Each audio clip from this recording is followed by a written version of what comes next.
संसार में शक्ति की पूजा है, इंसान की नहीं।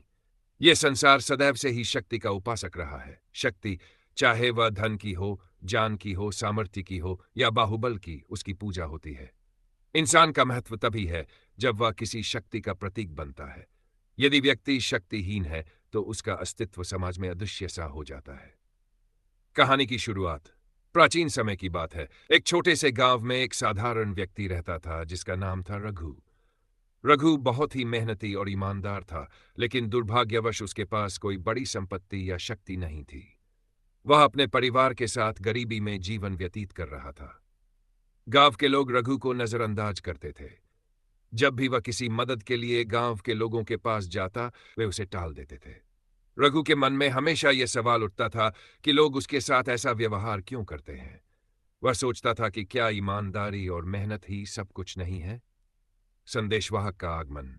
एक दिन गांव में एक विद्वान संत का आगमन हुआ। संत अपने ज्ञान और चमत्कारों के लिए प्रसिद्ध थे। गांव के लोग उनकी सेवा में जुट गए। रघु भी संत के पास गया और उनसे अपनी परेशानी साझा की। उसने पूछा, क्यों लोग मेरी मेहनत और ईमानदारी की कद्र नहीं करते? क्या इसका कोई उपाय है? संत मुस्कुराए और बोले, पुत्र, यह संसार शक्ति का उपासक है। जब तक तुम अपने भीतर या अपने जीवन में कोई शक्ति नहीं लाते, लोग तुम्हारी कद्र नहीं करेंगे। याद रखो, शक्ति केवल धन या बल में नहीं होती, यह ज्ञान, सामर्थ्य और आत्मविश्वास में भी हो सकती है। परिवर्तन की शुरुआत। संत की बातों ने रघु को गहराई से सोचने पर मजबूर कर दिया। उसने तय किया कि अब वह अपनी स्थिति को बदलने के लिए पूरी ताकत झोंक देगा। रघु ने अपने खेतों में पहले से अधिक मेहनत शुरू की और नई नई तकनीकें अपनाई। धीरे धीरे उसकी फसलें बढ़िया होने लगीं और वह अपने उत्पाद गांव के बाजार में बेचने लगा। कुछ ही समय में रघु का नाम पूरे गांव में फैल गया। अब लोग उसकी प्रशंसा करने लगे। रघु ने केवल अपने काम से ही नहीं, बल्कि अपनी बुद्धिमानी से भी गांव में पहचान बनाई। अब लोग उसी रघु के पास सलाह लेने आने लगे, जिसे पहले वे तुच्छ समझते थे। सच्ची शक्ति का एहसास। एक दिन रघु ने संत को फिर से बुलाया और उन्हें अपनी सफलता की कहानी सुनाई।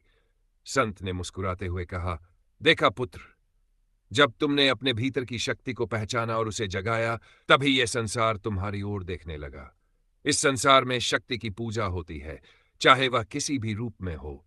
इंसान का महत्व तभी है जब वह शक्ति का प्रतीक बनता है। शिक्षा। रघु ने सीखा कि शक्ति का अर्थ केवल धन या बल नहीं होता। सच्ची शक्ति वह है जो व्यक्ति को आत्मनिर्भर और आत्मविश्वासी बनाती है।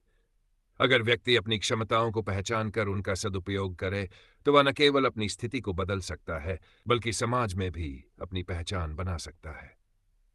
निष्कर्ष, इस कहानी से हमें यह समझने को मिलता है कि संसार में शक्ति की पूजा होती है, लेकिन यह शक्ति बाहरी साधनों तक सीमित नहीं है। यह हमारी मेहनत, आत्मविश्वास और हमारी क्षमता में भी है।